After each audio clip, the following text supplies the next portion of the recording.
Welcome to back my channel Only Studies. आज हम आपको हिंदी का पेपर 2024 का हम लोग भौगोल पे प्रश्न दिखाने वाले हैं। इसमें से आप बताइएगा आपका कितना सही हुआ है। तो चलिए स्टार्ट करते हैं।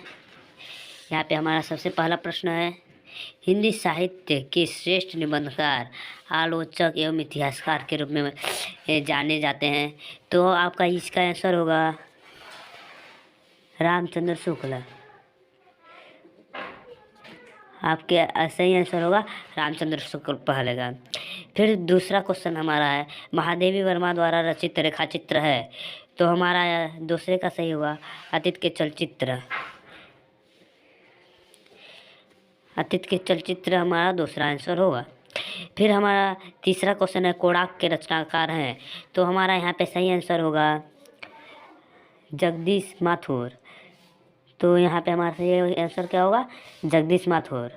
और हमारा चौथा क्वेश्चन है, चलो चांद पर चलें के रचनाकार कौन है। तो यहाँ पे हमारे रचनाकार हैं इसके जयप्रकाश भारती। इसके रचनाकार हैं जयप्रकाश भारती। फिर हमारा पांचवा क्वेश्चन है, तूफानों के बीच रचना की विधा। तो यहाँ पर हमारा आंसर होगा रिपोर्टाज। यानी तूफानों के बीच रचना की विधा क्या है, रिपोर्टाज।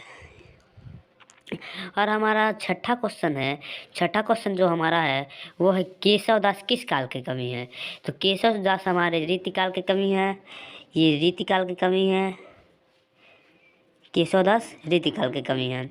और हमारा सातवां क्वेश्चन जो है, जो यूपी बोर्ड 2024 में पूछा गया है, वो हमारा क्वेश्चन है, भारत भारती के रचनाकार हैं।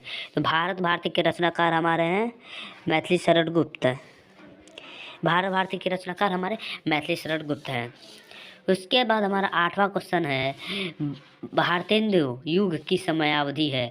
तो भारतेंदु युग की समयावधि है 1868 से 1900 ईस्वी तक, सन 1868 से 1900 ईस्वी तक। इसके बाद हमारा अगला क्वेश्चन है, सुमित्रा नंदन पंत की रचना नहीं है। तो हमें इसमें बताना है इनकी रचना कौन सी नहीं है। तो हमारा इसमें ग्राम्या, स्वरधुली, युगांत, ये तीनों सुमित्रा नंदन पंत की रचना है। लेकिन ये जो कामायनी है ये इनकी रचना नहीं है, ये इनकी रचना नहीं है। अब यहाँ पे अगला क्वेश्चन हमारा है 10 नंबर का है, ऋतमुक्त काव्य धारा के कवि हैं। हमको बताना है ऋतमुक्त काव्य धारा के कवि हैं। तो यहाँ पे हमारा सही आंसर हो जाएगा पद्माकर। यहाँ पे हमारा सही आंसर हो जाएगा पद्माकर।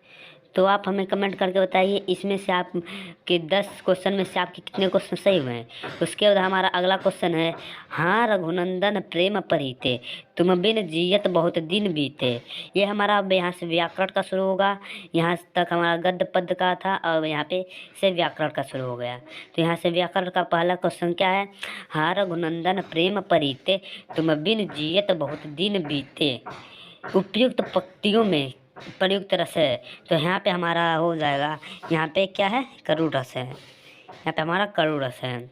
उसके बाद अगला क्वेश्चन जो है, जो आखिर सब देखही आखिर देखही जाही, उपयुक्त पंक्ति में हमको अलंकार बताना है कौन सा है। तो यहाँ पे अलंकार उत्प्रेक्षा न होके हमारा कौन सा अलंकार होगा, उपमा अलंकार होगा। हमारा यहाँ पे उपमा अलंकार होगा। अब यहाँ आगे पूछा है, सोरठा छंद के पहले और तीसरे चरण में कितनी मात्राएं होती है। ध्यान रखिए पहले और तीसरे चरण में पूछ रहा है। तो यहाँ पे सोरठा एक अर्ध सममात्रिक छंद है। इसके पहले और तीसरे चरण में 11-11 मात्राएं होती हैं, जबकि दूसरे और चौथे चरण में इसमें 13-13 मात्राएं होती हैं। फिर हमारा अगला क्वेश्चन है कि सुगम शब्द में प्रयुक्त उपसर्ग है। हमको बताना है सुगम शब्द में प्रयुक्त उपसर्ग है। तो सुगम शब्द में प्रयुक्त उपसर्ग हमारा है सु। यहाँ पे हमारा रहेगा सु। उसके बाद अगला है, नवरत्न में समास है। नवरत्न में समास बताना है। तो यहाँ पे नौ यहाँ पे संख्या हो गई, ये 9 संख्या हो गई। तो संख्या कौन सा बताता है, यहाँ पे संख्या बताता है द्विगु समास। तो यहाँ पे हमारा द्विगु समास सही होगा। फिर यहाँ पे हमारा अगला प्रश्न है, पृथ्वी का पर्यायवाची है। तो पृथ्वी का पर्यायवाची हमको बताना है, सॉरी पृथ्वी की पर्यायवाची शब्द नहीं है। तो यहाँ पे भू, धरा और वसुधा ये तीनों पृथ्वी के पर्यायवाची हैं, जबकि प्रसून पृथ्वी का पर्यायवाची नहीं है। ये पृथ्वी का पर्यायवाची नहीं होगा। फिर हमारा अगला क्वेश्चन है, त्वाम शब्द में विभक्ति एवं वचन है। त्वाम शब्द में विभक्ति और वचन होगा, ये द्वितीय विभक्ति और द्वितीय विभक्ति का एक वचन है।